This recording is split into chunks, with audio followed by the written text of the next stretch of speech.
Romania has just wrapped up its first round of presidential elections, where citizens had the chance to choose from a field of over 10 candidates. Out of this crowded lineup, 5 contenders stood out as the most popular, with one emerging as the clear frontrunner. But the journey isn't over yet. Romania's presidential elections are normally a 2-round process, meaning the decisive battle is still ahead. In the Romanian electoral system, eligible voters across the country cast their ballots for their preferred candidate in the first round. If no candidate secures an outright majority, over 50% of the vote, the top 2 contenders move on to a decisive second round.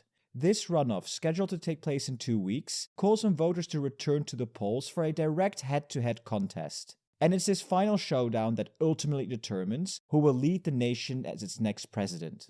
So who won in the first round? Romanian ultra-nationalist Călin Georgescu has claimed victory in the presidential race, with the most votes. Reformist candidate Elena Lasconi came in second, very narrowly edging out the center-left Prime Minister, Marcel Ciolacu, in third. In fourth came another hard-right contender, Gheorghe Simion, followed by Nicolae Ciucă in fifth place. This means no single candidate secured over 50% of the vote, so the top 2 candidates, Georgescu and Lasconi, will face off in a runoff in 2 weeks.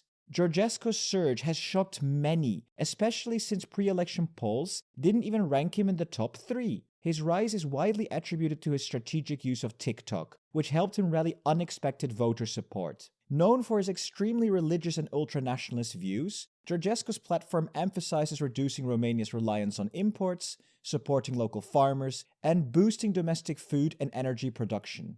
But his campaign hasn't been without controversy. He's faced criticism for praising Romania's 20th century fascist movement. He has also argued that the EU and NATO do not properly represent Romanian interests, and claimed Russia's war in Ukraine, a Romanian neighbor, is manipulated by American military companies. The race for second place was fiercely contested, keeping everyone on edge through the night, including us. Early polls placed Elena Lasconi, representing the center-right USR party, firmly in third place. However, as votes from the diaspora and Bucharest were tallied, Lasconi surged ahead, overtaking third-place contender Marcel Ciolacu by a super narrow margin. At the time of recording, only a handful of votes separated the two. Lasconi has made her mark as a strong advocate for deeper EU and NATO integration, solidifying her position as a pro-EU and pro-Western voice in Romanian politics. Locally, she's known for her unwavering stance on anti-corruption and her ability to connect with people across the political spectrum. Her journey into politics is just as compelling. As a former journalist and reporter, Lasconi transitioned to public service in 2020, when she became the mayor of a small town in southern Romania. Now, as the leader of the Save Romania Union, a liberal center-right party, she champions reform, transparency, and commitment to European values. In a disappointing third place is Marcel Ciolacu, the leader of the PSD, the Social Democratic Party, and Romania's current prime minister. Known for his pro-EU and pro-NATO stance, Ciolacu positions himself as a champion of Romania's Western commitments. However, his career has been shattered by controversy and accusations of corruption. One major scandal links him to figures connected to Nordis, a real estate company accused of running a Ponzi-like scheme that defrauded thousands of investors. Allegations suggest that Ciolacu even took a private flight with individuals tied to the scandal, raising serious concerns about his associations. Despite this, though, his position as prime minister and PSD's promises of social welfare and economic stability have secured him a very loyal voter base. Still, for many, he represents the ongoing frustrations with corruption in Romanian politics. In fourth place is Gheorghe Simion, leader of the far-right AUR party. Simion's best known for his unionist vision, advocating for the unification of Romania and Moldova, and for his combative, often inflammatory style in Romanian politics.